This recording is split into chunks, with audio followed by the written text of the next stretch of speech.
Ladies and gentlemen, we have another EaZy review, and we're doing the newest episode of Snowfall. Before we get into it, I need you to leave a like, I need you to leave a comment, I need you to subscribe, and most importantly, I need you to turn notifications on. Do that for me right now. Nonetheless, ladies and gents, we're getting to the end of Snowfall. I mean, shit's getting very, very serious. It's crazy to see the show wrapping up. Essentially, it's wrapping up. We're just getting to the end. I mean, hell, we are in the room with Franklin, Oso, and damn Teddy. So if they're all in one room together, that pretty much lets you know that this shit's coming to an end. I'm enjoying the season. It's been a great season. I'm really sad to see that this shit is coming to an end. I'm interested to see what Wanda's spinoff show would be about. If it's like Drug Center, I just want to see what they're gonna do with that whole show. But anyways, let's get to this episode of Snowfall. So if y'all didn't know, Amen Joseph, which is Jerome's real name, he directed this episode. I'm not sure if y'all knew that or if y'all seen it on the screen or whatever, but yeah, he directed this episode. So even when he was gone, you feel me, your boy's still there. But the episode begins at the repast of Jerome's funeral, and you kind of just see everybody's there, obviously, and it just pans around and it gets a very small part, but to me it was really important, which was Leon and Scully having that conversation where Scully basically told Leon, I forgive you. And I like that part so much because Leon killing Scully's daughter was a big moment in Leon's character development. You know what I mean? Like, it's a big reason as to why he's evolved the way he has. You know what I mean? Like, that he's killed a lot of people, but that death in particular, it really bothered him, you know? So I was happy to see him get that moment of where, like, forgive, like he's just forgiven, and hopefully it helps him just kind of like move forward with his life. And then it's also, I like seeing Scully. Like, Scully's character development has probably been the best on the show. I mean, he is the most sane person on the show. Like, who would have ever thought it would be Scully? It was a small moment. It wasn't much behind it, but I do like how they gave us that little quick glimpse of, hey man, I forgive you. You feel me? I like that. So we see Gustavo. Gustavo gets there and he's he's walking around and he's really just trying to find Franklin, and him and Franklin have a conversation. So the conversation that Franklin also has, basically he just tells him that I have the passports for you, and they also just kind of like game plan what they're gonna do to set up Teddy. Essentially was just, conversation was kind of brief. Obviously, you're not gonna be able to have no full, deep, in-depth conversation at a repast. So it was quick, and it was like the perfect place to kind of have that conversation. So then we get to the scene with Louie, and basically it's just the whole point of the scene essentially is just to see her trying to figure out which team she gonna play for. Is she gonna play for Team Franklin or is she gonna play for Team Teddy? You know what I mean? It's just quick, and you just see her kind of thinking. It's not even much dialogue. And then she comes to Franklin, and she tells Franklin that I'm gonna help you, but this shit's not for you. It's to get away from Teddy. Which to me it's a full circle moment, because her whole reason for breaking off from Franklin was she didn't want to answer to nobody. So she went to fuck with Teddy. Now you trying to kill Teddy. And that was Franklin's whole point from the go. Like, everybody has to answer to somebody. Like, if you don't like me, the only difference is you just gonna end up not liking somebody else. Like, it's not gonna be much of a change. Nobody's at the top of their pyramid. You know what I mean? So that's just interesting. Just another full circle moment in the show. And also, while we're in the backyard, Franklin begins to reminisce, and to me, it just kind of shows you like how far we've came over the show, like season 1, 2, 3, 4, etc. And you just really see like, damn, like life used to be so simple. I used to just be able to go next door, tap on Mel's window, see what happened with Mel. That was his girl. I mean, shit, Mel done got strung out on crack. Mel done moved across the country. One of them been on crack, off crack. It's just been so much stuff that's happened in between, and it's just like a moment of like, damn, like, when did shit get like this? Like, who could have imagined that shit would have turned out, the way it has? Obviously they say the dope game is either dead or in jail, but I mean, it's just a whole other thing when you actually kind of see everything happen come to reality. So I did like that scene where he was just reminiscing. And it just shows you how far he's came, and how much he's kind of changed from that person at the beginning of the show to now. So then we get to the scene with Teddy, and this, to make a long story short for this scene, because I really want to skip to the scenes that I really want to talk about. You feel me? But long story short, Teddy realizes that he can't trust the CIA. The CIA was like, just send the money back. We got this for you, and we got that for you waiting, and et cetera, et cetera, et cetera. And really all Teddy realized is he can't trust none of their asses. So that's that. So Franklin's big plan that he has with Oso and obviously Louis is he wants it to make it look like Louis got him. So basically he's trying to make it look or make it seem as if Louis captured him and is delivering him to Teddy. Obviously, because they're saying like Teddy's too smart to just get set up. So we got to make it seem like I got set up, and then we got to turn the tables on him, right? So then we get the scene with Louis on the phone with Teddy. Louis on the phone with Teddy, and he gives her a location in which he wants her to drop off Franklin, which they end up changing the location. He ends up changing the location later when she actually captures him. And the plan is so crazy because what ends up happening is essentially Louis has to whoop Franklin's ass, right? It has to look real as if she just captured him and really beat his ass. And the whole thing is Oso is supposed to be with Teddy or be there by the time Teddy gets there, because essentially they're dropping Franklin off in the middle of a nowhere parking lot or like area, tied up, mouth tied up, hands tied up, feet tied up.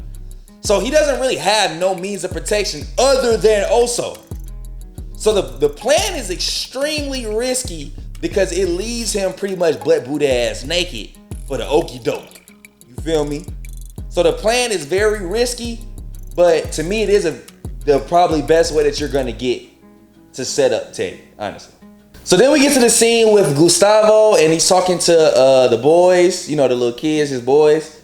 And his girl is also in there, and to me, it's just the scene almost made me a little nervous because it was a little too happy. You feel me? Like when something a little too happy, especially in a show like this, I'm like, oh hell, shit. This is what it always is before it go real bad. You feel me?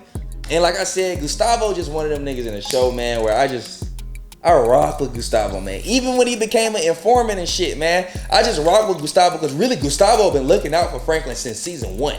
Honestly, he always been a solid guy to me, man. So seeing this scene kind of scared me, and he talks with his girl or whatever, and he obviously got the passports from Franklin, so they're leaving. And that's pretty much that. But what he don't know is Ruben is sitting outside watching the crib. Ruben is the guy from the KGB, right? So Ruben he got all eyes aboard. Goddamn. So it ain't no sneaking around BR, Big Rube. Rube know what's going on. So then we get to Franklin talking to V. And this is pretty much that, I might die speech. You feel me? Like, and we didn't see them speeches before in shows and movies. He talking to his girl like, listen, what's about to happen, shit finna be crazy. It may or may not work.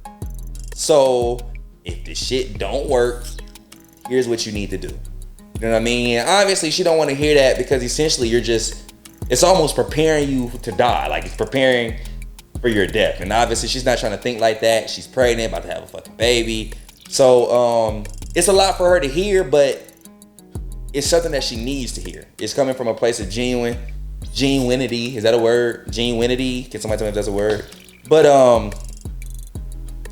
that conversation had to be had regardless because of what was about to happen. So then we get to Teddy and the crazy bitch. I'm sorry to call her. I don't call women B words, you feel me? But this is a show. Character. The bitch is crazy. She crazy. He proposes. They should have got the hell on, fled the country. Teddy should have left all this shit alone. He didn't. Chose to stay. Chose to get Franklin. We'll see how that works out for him. Very non-romantic proposal, by the way. Very non-romantic. So now we finally actually get to the scene where the plan is actually beginning, and that's when Franklin basically has to allow Louis to whoop his ass. And at first he just boom, punching, giving him some light shit. And then he kind of basically starts saying stuff to really like egg her on to really whoop his ass. You know what I mean? And then you can kind of see her emotions start to come out. She starts crying and she ain't even really punching no more. She just kind of like cry hitting. And to me that was just a powerful scene because it's just like, damn, man. Like sometimes I watch like old clips of Snowfall and it used to be one big happy family. So for Jerome to be dead, for Louis to be having to do this, for Franklin to be in this position to where this is even happening, it's just like, damn, like, woo. Stay out the drug game, y'all. If y'all ever thinking about selling drugs or doing anything like that, this should let your ass know this is not. And if you are gonna do it, keep the family out of the shit. Veronique, I like saying her name, Veronique. Veronique is also there. And obviously she can't watch that shit, man. I mean, who the hell just trying to see? That's her fiance, whatever it is, and about to be the father of her baby. She ain't trying to see that shit happen. It's already a stressful ass situation enough. So, you know, it's just. I like how Snowfall gives you everybody's emotions so you can really feel the wholeness of the scene. So then we go back to Gustavo, and Gustavo's making phone calls, but he's with the DA. Now, mind you, the DA is already grown suspicious of Gustavo. So they noticed that Gustavo was essentially he was just making too many phone calls, and DA was like, nah, we done with your motherfucking ass. Where the hell is your girl? Where's your kids at? Cause your kids not at school. It said, the mama, the kids' grandma's not somewhere where she supposed to be. Basically, like, we know you not just talking to Teddy. You got some shit up your sleeve. You done. Basically, is that whole thing. And so now it messes up Franklin's plan because now Oso is not gonna be able to be there when Teddy arrives. So mind you, Franklin's essentially gonna be ass naked when they drop him off. You know what I'm saying? He's not gonna be able to do anything. So without Oso there, this plan has gone severely wrong. So when you see Oso, when they take Oso, you like, oh hell, what's about to happen? So Louis and Scully drop off Franklin, and they have to really make it look like, they don't fuck with Frank. I mean, Louis doesn't fuck with Franklin, but they have to make it even look the part even more because Teddy said he'll be watching. So you can't be down there giving niggas hugs like, goodbye, bro, It's gonna look hella suspicious, especially to Teddy. He already on 10,000 with it right now. So they drop him off. He got his feet tied, his hands tied, his mouth tied. He's in the middle of this, like, I don't even know what to call it, like this yard just in the middle, And he was there for a minute because Teddy didn't even get to pulling up till nighttime. So he was just laying there for a minute. So the car pulls up. It shows it from Franklin's perspective, right? It shows the car pulling up, and it's kind of like, going in and out or whatever. And you just see one car door open, and he only sees Teddy. It's no Oso nowhere to be found. Man, bro, can you imagine that door opening and Oso ain't there? Oh, hey, bro, I would have shitted on myself right there. That would have been it. I actually might have died. I might have duded on myself, and then I might have died, like just on the spot, because fuck, it's over. It's really over. You know what I'm saying? Then Teddy come pop it like, what you say about my son, G? Then knock his ass out. I'm like, oh, hell. You know what I'm saying? Like, goddamn. So then we get to the quick scene of Veronique, and her water broke. She's about to have a fucking baby, and Franklin is on the verge of fucking death. Like, this is all happening at the same time. Rough ass day for this household, to say the least, bro. And mind you, it's not like it's no cell phones you can shoot a quick text like, yo.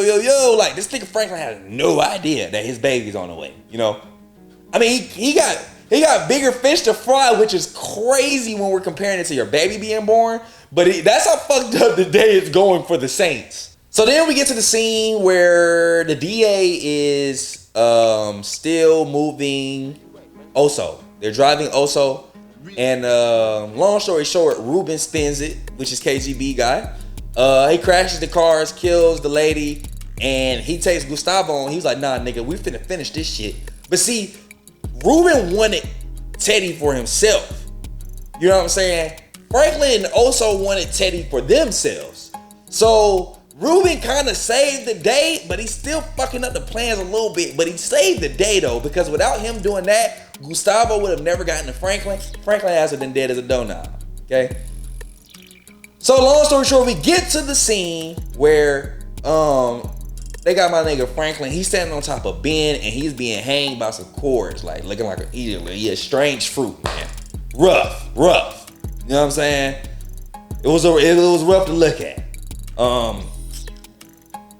Teddy got like this shit that he's making and putting, and he's finna inject Franklin with. He was finna do. Let me get real close to the mic. He was finna do Franklin the worst way. He was about to do Franklin so nasty, bro. He was finna do Franklin the worstest of ways. And when you watching the scene, I mean, obviously it's Snowfall. You know, there's 2 more episodes left, so you know that he's not finna die right here. But it's just like, God damn, you know what I'm saying? Like shit not going well for him. So then Gustavo busts in with Ruben. Ruben has a gun, right? Ruben makes Gustavo put Teddy arms, basically arrest Teddy in a place where he can't move, essentially. So now Ruben's pointing the gun at Gustavo, and Franklin's dangling from this damn shit, looking like a damn strange fruit.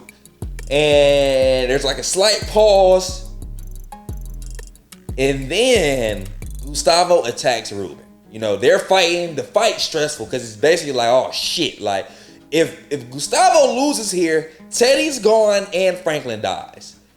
If Gustavo wins, then we believe that Franklin should be okay, and we're gonna see what happens to Teddy.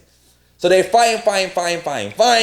Gustavo eventually ends up winning. However, during the fight, somebody kicked their foot and knocked the damn bucket from beneath Franklin's feet. So now Franklin is literally being hung. Like he's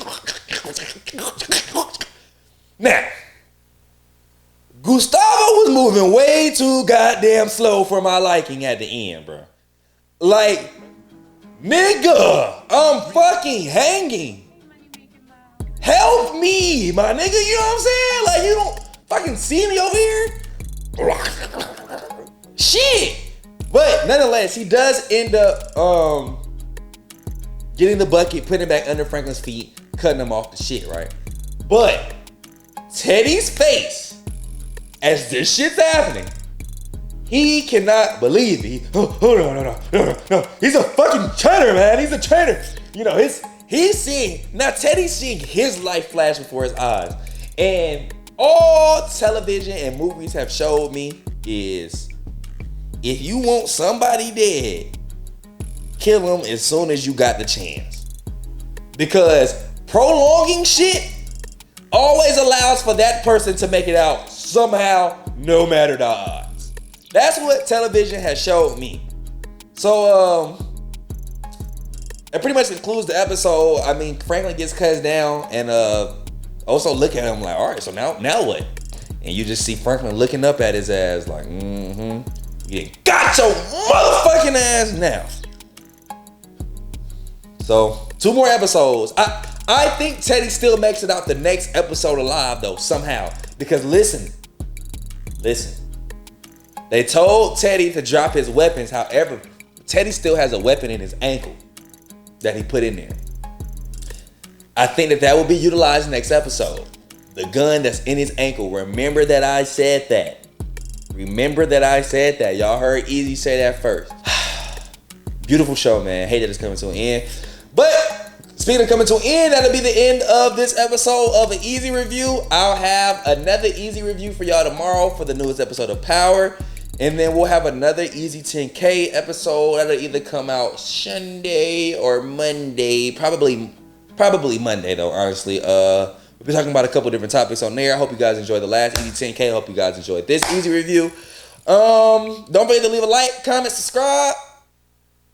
We out, man.